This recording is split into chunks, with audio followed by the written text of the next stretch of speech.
Good morning, everybody. A little bit later this morning because I'm in Christchurch this morning. I've been down here in the South Island for Waitangi weekend, and I'm in Christchurch today, and then tomorrow I'll get on a plane, fly to Auckland for a podcast, and then find myself back in Wellington tomorrow evening. Now, I wanted to talk about these two articles I've read over the last 2 weeks that basically are talking to people about how they can avoid paying for residential care if they should need it when they're in their 80s. And the short answer is you need to decide in your 40s if you're going to try and stiff the collective tax take in your 80s so that the rest of us all have to subsidise your care while you have money sitting over in a trust that you can hand to somebody else. Now, and I find the conversation fascinating. We all pay taxes. Every single one of us over a certain age pay taxes, right? Even paper boys and paper girls, they pay taxes. Everybody who buys anything, a cup of coffee to a Lamborghini, we all pay taxes, and goods and service taxes. We all pay taxes on our incomes and so on and so forth. And certainly there are those who can minimize their tax, but we all pay tax.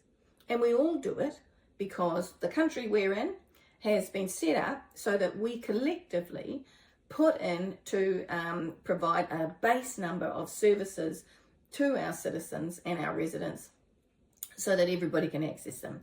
That's the public school system, it's the public health system, and multiple other, like passports and police and all those other services, right? So that's what we all collectively pay taxes for. And so when I see articles that are literally talking to people about how they can protect their money for themselves so that if they need care when they're in their 80s, they can figure out a way to not pay for it themselves, but actually take from the collective, take from all of us, we will subsidise you. And what we have decided as a country since the 1990s, because it's been the policy since the 1990s, and I haven't seen it campaigned against in all that time since the 1990s, is that if you require care, aged care, it is your responsibility to pay for it. But if you have assets and income below a certain standard, then you may be eligible for a government subsidy. That's the policy. It's been the policy since the 1990s. And so it fascinates me that there's been 2 articles explaining to people who have money how they might be able to protect their money so they don't have to pay for their own residential care. And secondly, why individuals believe that that's an okay thing to do. If you need the care, it's your money, you have money, then surely you pay for it. If you have money and you're paying medical insurance now, why do you think in your 80s that it's okay to hide your money or not use your money to pay for your care?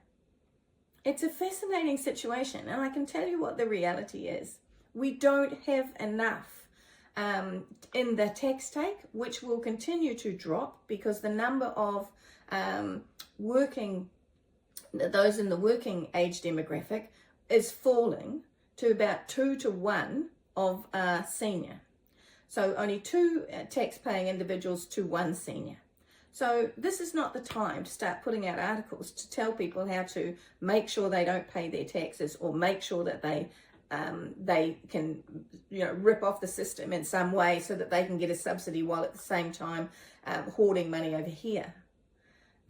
If you need residential care, honestly, you should just accept all the care you can get with the money that you have got. Because if you are entering residential care and at 85, the average length of stay is 18 months, you're really in those last stages of your life, and you should have the best of those last stages of your life.